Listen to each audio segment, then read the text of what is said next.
All right. Welcome. I haven't done this in a while. I am live, and I want to thank those of you for supporting the channel.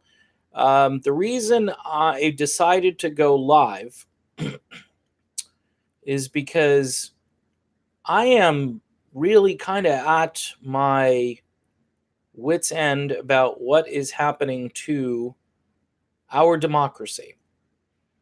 And especially if you do not support endless wars. If you don't support endless wars, then you're going to get smeared. Now, I just uploaded another video and I had one prior to that. Both of those videos got demonetized, and really just wondering how a culture can be this backward to sort of, I guess, go after people for not wanting their fellow human beings to die in a war. I'm truly at a loss for words. Usually, I don't usually have a problem with words, but today I feel like George W. Bush in 2002 when he couldn't talk his way out of a paper bag. It was.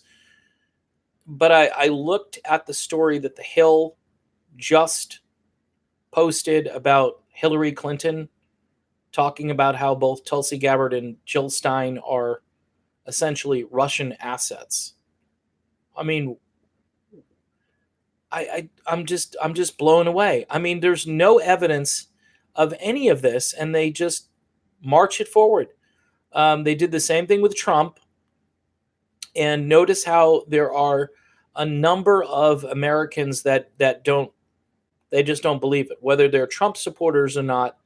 Most likely, they're Trump supporters, and they just don't buy into this Russian narrative. Now we know that RussiaGate has been pretty much debunked. So I'm just kind of wondering what is it about war that is so appealing? What is it? Is it because it's the only economy that we can run off of? And okay, so Tulsi Gabbard has a different view on war. Bernie Sanders might have a different view on war. I know he's talked about certain things that kind of make me a little bit nervous. I'm not saying that Tulsi Gabbard is perfect. I'm not saying she's the perfect candidate, but she's darn close. And what strikes me as being weird is, how these people are like, well, she's only at 1%. She's only at 2%. She's at 3%. She gets up to 4 or 5. Well, she's not a top tier candidate. Like Kamala Harris, she's a top tier candidate. I'm wondering, why are they so worried about somebody who isn't a top tier candidate? Why are they worried about someone who got 1/3 the speaking time of Elizabeth Warren during the last presidential debate? Why do they have to cut to commercials so Tulsi Gabbard can't speak about Elizabeth Warren and kind of test to see if she's actually got the mettle? It's not the METAL, but the mettle to be president of the United States. I mean, you would want your president to be battle tested and ready to go. If they're going to debate Donald Trump, they're going to have to debate Tulsi Gabbard. All right. And, my hope is that Tulsi is certainly going to be the nominee, and we hope and we pray. But, folks, if this doesn't work out because we're outnumbered, I mean, the title of this video is "We're Surrounded, We're Outnumbered." The people who want endless war, they outnumber us by a lot. You would think there'd be some people on the right that would say, you know what, I don't know if I agree with all those other issues, but we have to come together. on this idea that war is our only answer to everything, and that the situation, whether it be in Syria or in Yemen or in Iran or in Libya or in Venezuela, I mean, and those are all current kind of what you would consider hotspots, right? All of those areas, and we're still just business as usual. We're not having real policy discussions about those things. And if you bring them up, you're working on behalf of Vladimir Putin. Well, I've, put out a few jokes today about Vlad. I was on Twitter and I said, hey, Vladimir, he gave me a lot of material today, but today's over and tomorrow I'll come up with some new stuff and I'm waiting for instructions from Vlad. And of course, some jackass is going to see that and say, oh, see? Because nobody has a sense of humor about it. Because why? Because all of a sudden now we're in a Cold War. Back in the 80s, when the Democrats were cozying up to Russia when they were truly a communist country, and they were asking Reagan for diplomacy and so forth. I remember those days. And eventually, Reagan came to some agreements with the Russians, and their whole system more or less collapsed. Why are we trying to bring it back? What would be our motivation to start the Cold War again? And why is it now that we've picked, the odd thing is that this was picked by John Podesta and Hillary Clinton. This battle, this going after Russia, and using them as the scapegoat for everything, that was Hillary Clinton's idea. And anybody who steps out of line gets branded as a Russian asset. All right, I'd like to get I need a t-shirt that says I'm a Russian asset, bought and paid for by Vladimir Putin. Just if I were really bought and paid for, my lifestyle probably would be a little bit better than it is. I'm from a working class family. It's me and my wife, and we've got kids, and we've got the same struggles as most families, paying bills. And I guess a lot of this theater that's going on sometimes, it distracts me from the reality of these hardcore issues about our infrastructure, about our education system, which needs improvement, about the inner cities and all of the problems, even smaller inner cities near where I live that aren't really large urban areas. They still see so much in the way of poverty and homelessness and drug addiction and all of these issues. And we are talking about fake news. We're talking about Tulsi Gabbard and her association, a mythical association with Russia.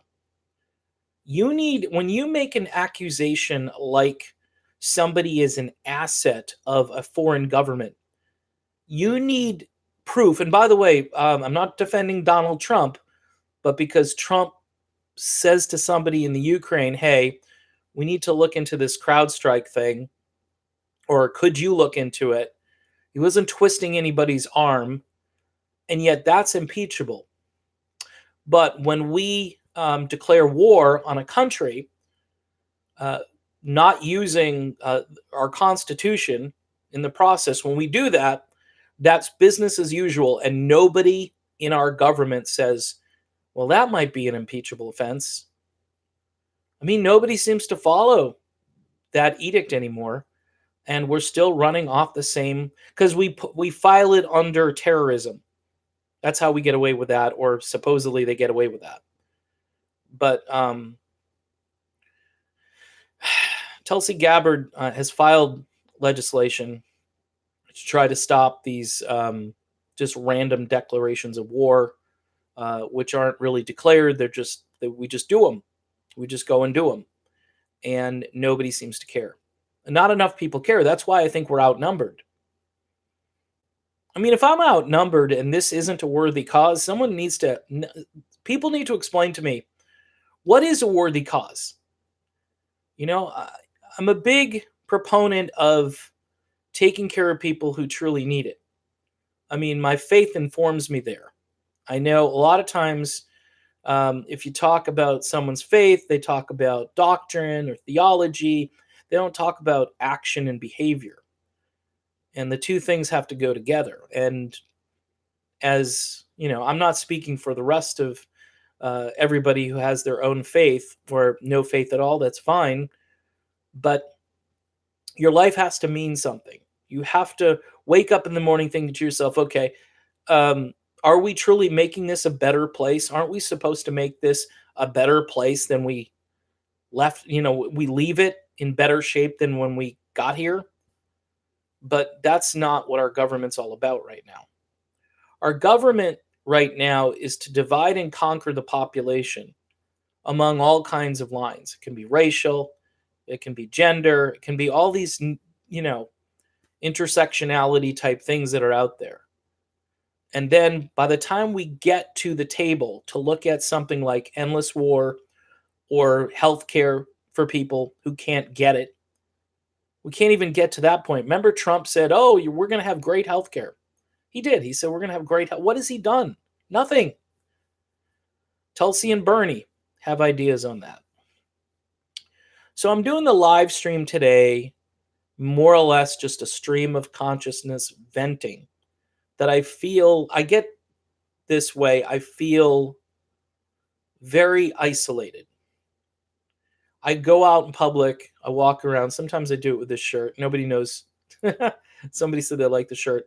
Nobody knows what this shirt even is or who's on it or what it means, which I think is probably it works out good for me. But I just feel like I'm in my own political little bubble, and I know stuff that I shouldn't know now about our government. I read books, I pay attention to these other great YouTubers who are out here. Obviously, Jimmy Dore being at the top of my list because he speaks truth. And again, I don't agree with every syllable that comes out of everybody's mouth inside the so called progressive movement.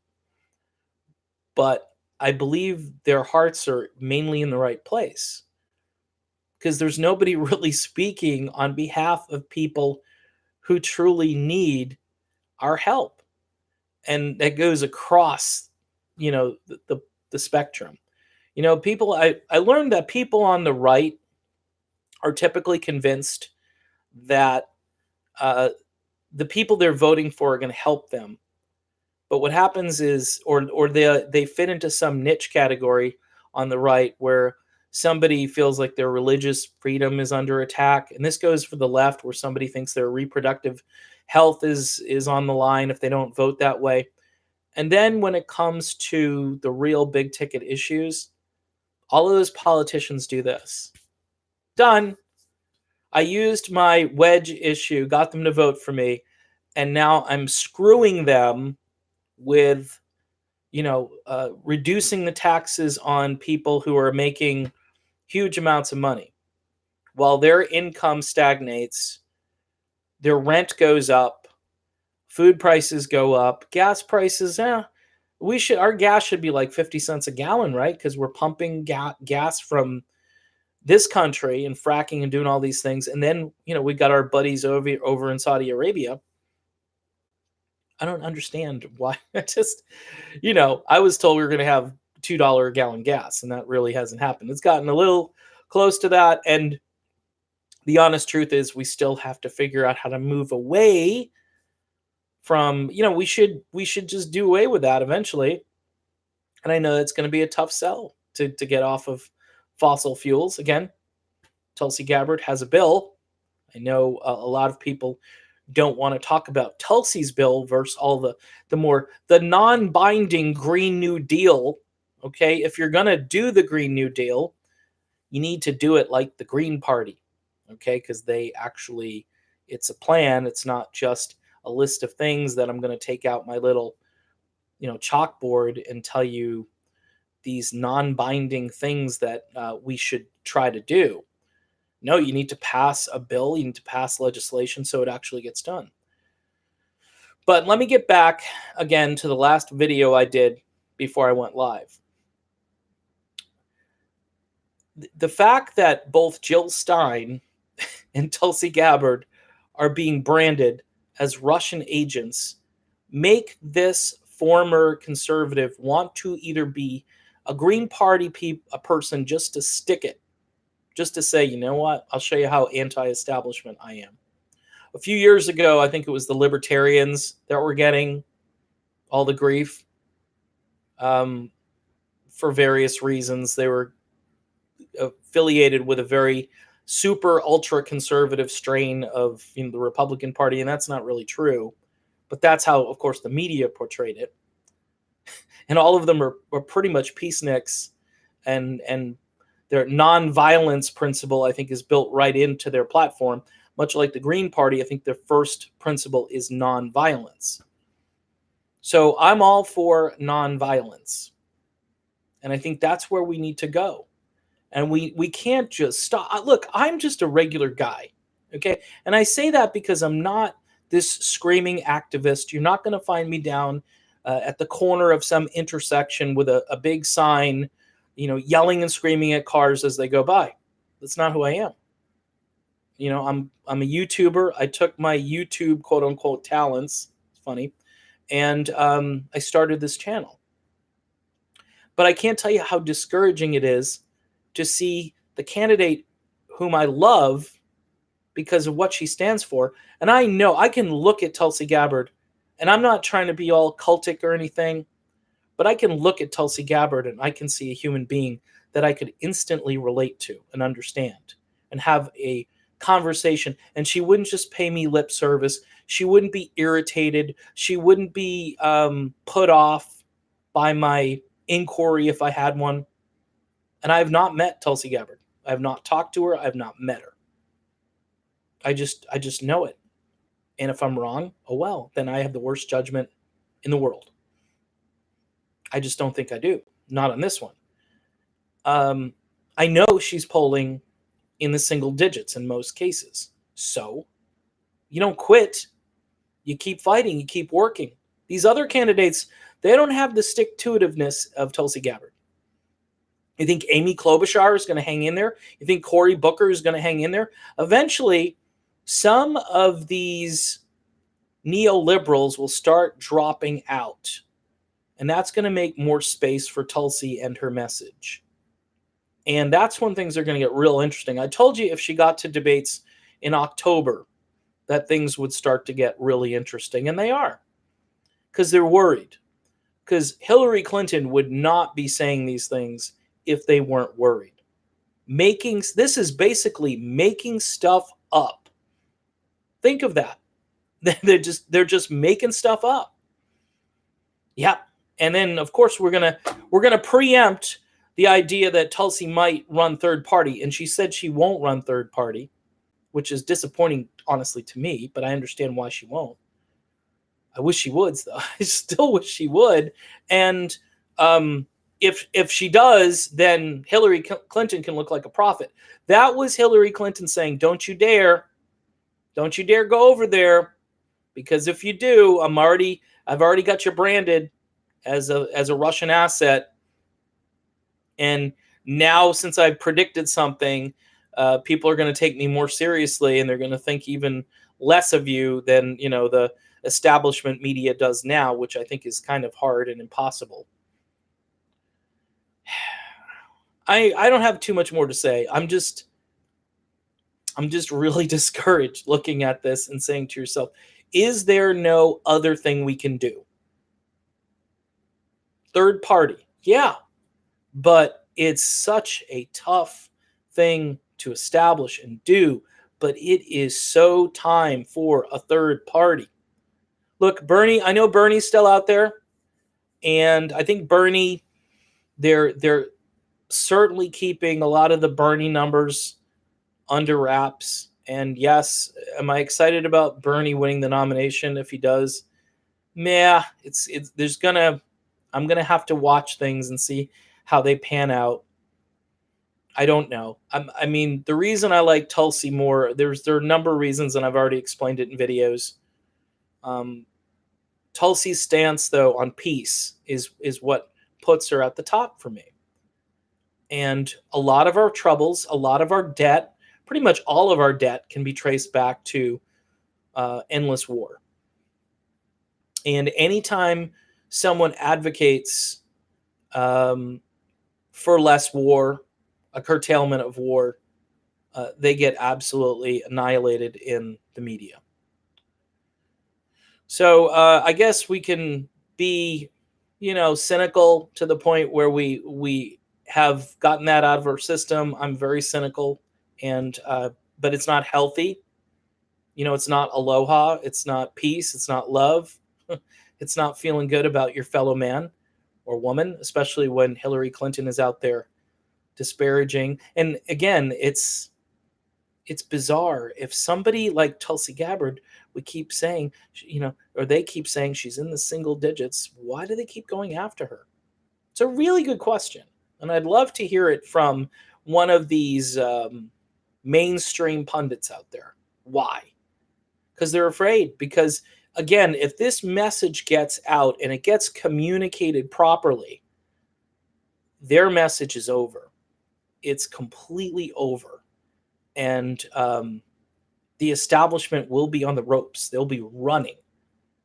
They'll be running away. And it'll be it'll be democracy in action. And then we still have to deal, though, with all of the rigging, super delegates. See, this is nutty stuff. This is why when you dive into the Democratic Party and how it is like a good old boys back room, cigar, smoke room type arrangement where deals get made, and you really see how the sausage is being made, you know what? You don't want to have anything to do with it. And I am a registered Democrat right now, which I feel like every day I wake up, I really need to take a shower. Well, I do anyway, but you know what I'm saying? I need to take an extra one to get the Democrat off of me. Wash the Democrat off. Of course, the only reason I did that is because I'm in a closed primary state, and I need to go vote for Tulsi Gabbard because Vladimir told me so. No. Listen, folks, we can stick together and hang out and see what happens here. But if you want my honest opinion, I've said this in other videos, we've got to start planning ahead.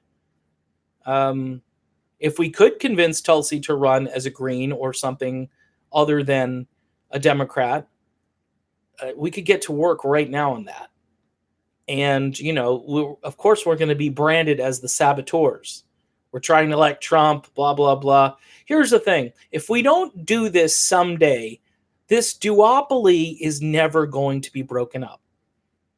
We've got to do it. It's the root canal. It's the, it's the preventive, I don't know. We need to start doing it soon. If we don't do it, it's never going to get done. It's like getting off of fossil fuels. It's the same thing. We have to start. If we don't start, it's never going to get done. So thanks for indulging me.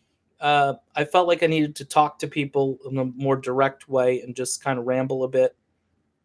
I just cannot believe that they got Hillary Clinton now going after Tulsi Gabbard. And again, we all know this is payback for what happened in 2016. We know it's payback.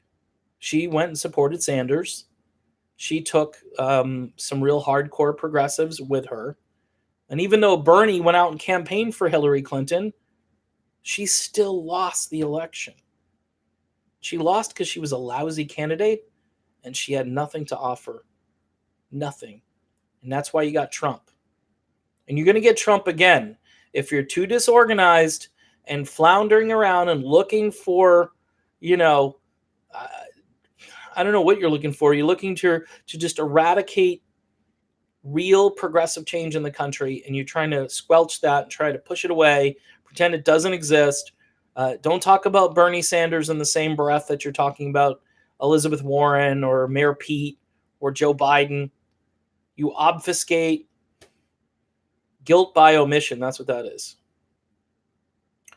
They're going to keep trying to do that stuff, and we're going to have to counter that narrative with our little independent media channels in the room of my house, competing against, billion-dollar corporations that are making tons of money off of the opioid crisis and off of fast food and all these things that are not helpful. But I appreciate everybody here. Don't forget, if you can support me over on Patreon, I'd really appreciate that. There's the logo on the top right part of this channel. Click on that, and it shares with my music channel. And again, I did put I put my email in there for PayPal donations. People have been great. I don't have that many subscribers, and people have been really great. I mean, I have a lot compared to what I thought I would have, but I'm just fortunate to have some pretty loyal folks that watch these videos. So until next time, which probably won't be a live stream, but you've got a lot of content to watch over the weekend. Like I say, all the videos so far today are demonetized. So wait like another 36 hours. No guarantee they're going to be monetized. If you've watched it once, go back and watch it like on Sunday. Maybe by then things will be better. All right. Talk to everybody soon. Have yourself a great weekend, and stay vigilant. Have a cold one for me. See you soon.